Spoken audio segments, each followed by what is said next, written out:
난임부부, 임산부, 양육모들의 건강한 마음, 행복한 가정을 위해 중앙난임 우울증 상담센터가 함께합니다. 난임 행복맘을 위한 맘 안에. 안녕하세요. 알고 싶고 궁금한 이야기를 들려드리는 알꿍입니다. 이번 방송은 지니쌤과 중앙난임 우울증 상담센터에 있는 어른이 되면 괜찮을 줄 알았다라는 책에서 인상 깊었던 부분을 나눠보도록 하겠습니다.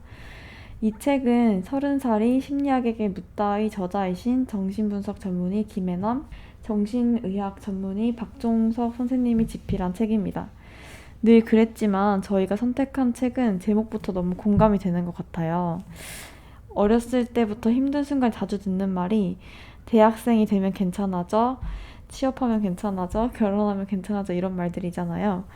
그런데 사실 저는 개인적으로 어른이 돼서 새로운 상황에 놓이면 저절로 괜찮아지기보다는 적응하고 새롭게 배우고 치열하게 살아가면서 더 다양한 고민들에 맞닥뜨리게 된 것 같아요.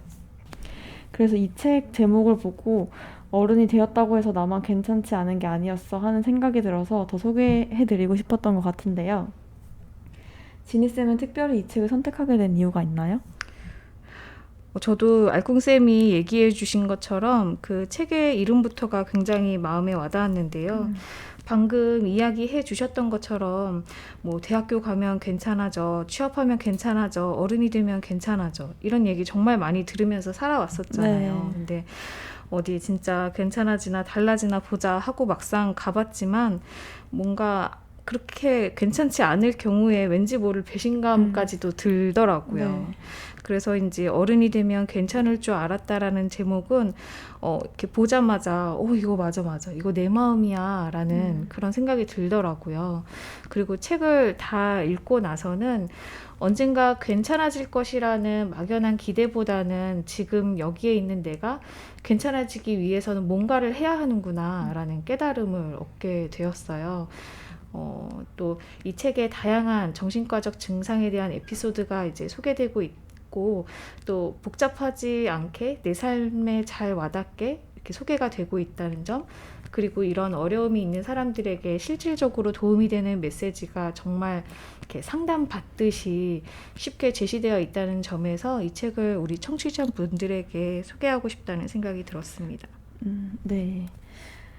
지니쌤 말씀해주신 것처럼 어른이 되면 괜찮을 줄 알았다 책은 현대인이 일상생활을 하면서 겪을 수 있는 상처와 아픔들을 실제 사례와 함께 설명하고 있는데요. 첫 장이 우울증인데 이 우울증을 시작으로 조울증, 공황장애, 허언증, 번아웃 증후군 등 어른들이 겪을 수 있는 정신질환의 원인, 해결 방안을 위로의 메시지와 함께 말하고 있어요. 일단 저한테 가장 공감이 갔던 챕터는 될 대로 다 타버려, 아무것도 남지 않은 당신에게, 그리고 번아웃 증후군에 대한 얘기였는데요. 책을 읽기 전에 저는 번아웃 증후군이 성공한 사람이나 잘 나가는 사람한테만 오는 증상이라고 생각했는데 이 책에서는 목표와 야망이 크고 이를 위해서 전속력으로 달렸던 사람, 또 노동량에 걸맞는 충분한 양질의 휴식을 가지지 않은 사람에게 나타나는 징후라고 말하면서 이 증상을 스트레스 장애, 또 가벼운 우울증이 섞여있는 증상이라고 설명을 합니다. 누구나 다 경험할 수 있는 거네요. 네, 맞아요. 또 이런 번아웃 증후군을 겪는 사람들은 이런 증상이 나한테 찾아와도 이게 스스로 지친 걸 알면서도 남들도 다 그렇게 산다, 힘들지만 어떻게 월급 때문이라도 출근을 해야지, 이거 제가 맨날 하는 말이거든요. 이렇게 이제 얘기를 하면서 이런 신호들을 애써 무시한다고 해요. 사실 저도 요즘 부쩍 예민해지고 이제 제가 과민성 대장 증후군이 걸려가지고 화장실도 막 자주 왔다 갔다 하면서 이런 증상이 왜 그럴까 이런 책을 읽으면서 스스로를 돌아보게 됐는데 제가 평일에 굉장히 나름 열심히 살잖아요. 그래서 이미 지쳐 있는데도 주말에 일정이 없는 걸 잘 견디지 못해서 나가서 산책이라도 하던가 눈에 들어오지도 않는 어려운 책을 일부러 본다던가 TV를 볼 때도 괜히 마음 편하게 보지 못하고 이런 시사교양 같은 프로그램을 보려고 한다던가 하면서 스스로를 좀 피곤하게 다그친 것 같다는 생각이 들더라고요. 근데 그런 어떤 알콩쌤의 그런 삶의 이야기들을 이제 네. 사무실에서도 좀 나누잖아요. 네, 근데 맞아요. 그런 이야기들을 들으면 와, 알콩쌤 진짜 열심히 사는구나. 맞아요. 와, 정말 에너지가 넘친다. 막 이런 생각을 많이 했었거든요. 근데 맞아요. 좀 실상은 조금 그런 어떤 생활이 조금 버겁게 느껴졌었나 봐요. 맞아요.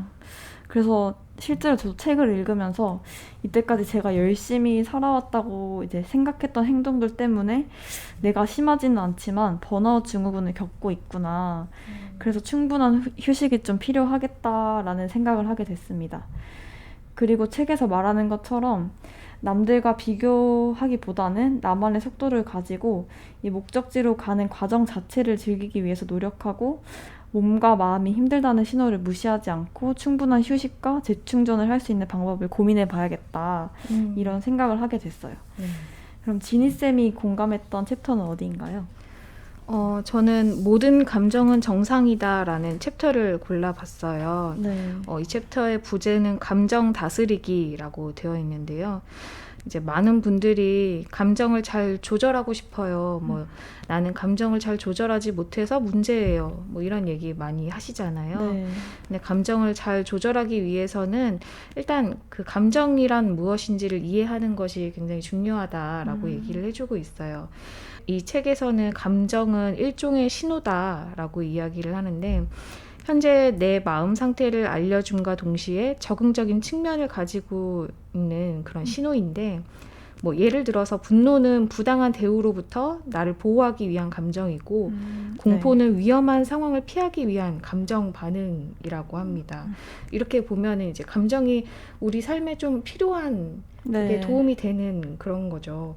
그래서 이 감정을 어떻게 조절할 수 있을까? 내가 감정의 노예가 되지 않고 감정의 주인이 되려면 어떻게 해야 할 것인가에 대해서 이제 여기서 5가지 조언을 해주고 있는데요. 좀 소개해드리고자 합니다. 첫 번째는 감정이 하는 말에 귀를 기울여라인데요. 어떤 내 안에서 감정이 일어날 때 그걸 두려워하거나 내가 왜 이런 감정을 느끼지? 내가 이거밖에 안 되나? 하고 창피해야 할 필요가 없다는 거예요. 그리고 2번째는 감정을 두려워하지 말라인데요. 이제 모든 감정은 한번 일어났다가 시간이 지나면 좀 이렇게 쓰러지게 마련이라고 해요. 그냥 지나가기 마련이라고 해요. 그래서 오히려 막으면 막을수록 더 커지는 것이 감정이므로 그냥 바람처럼 시냇물처럼 나를 스쳐 지나가게 내버려 두면 점차 어떤 감정이라도 수그러든다고 합니다. 그리고 3번째는 감정을 표현하라인데요.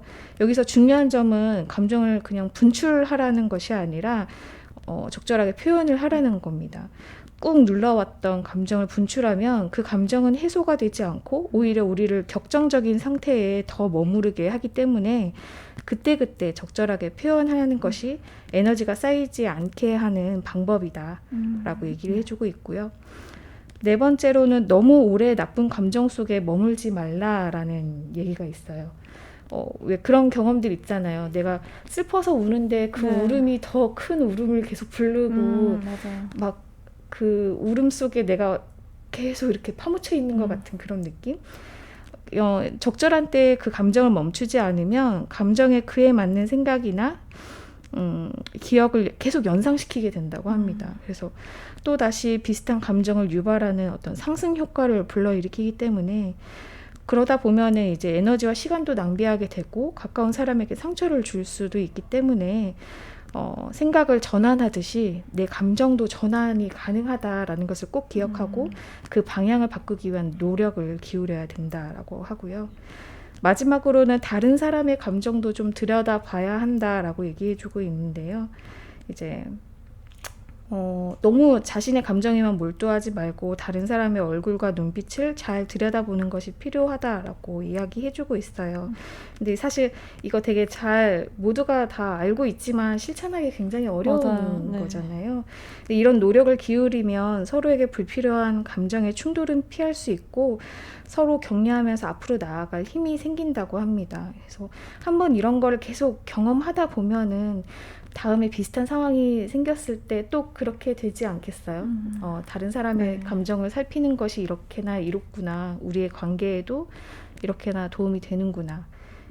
계속 그렇게 강화가 될 수 있을 것 같아요. 그래서 이렇게 5가지 감정을 조절하는 방법에 대해서 이야기해주고 있는데요. 꼭 기억하셨으면 좋겠습니다.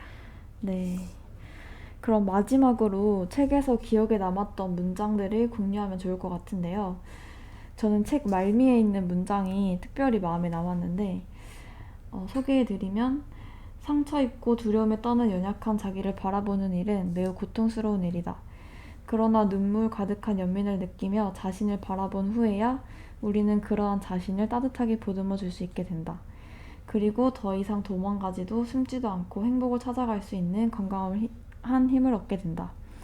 저는 이 문장을 읽으면서 이제 두렵고 슬프고 우울한 감정들이 피하고 모르는 척 살아가야 할 감정이 아니라 제가 있는 그대로 인정하고 내가 어떤 모습이든 나를 가장 따뜻하고 소중히 대해야겠다는 다짐을 하게 돼서 선택해 봤는데요.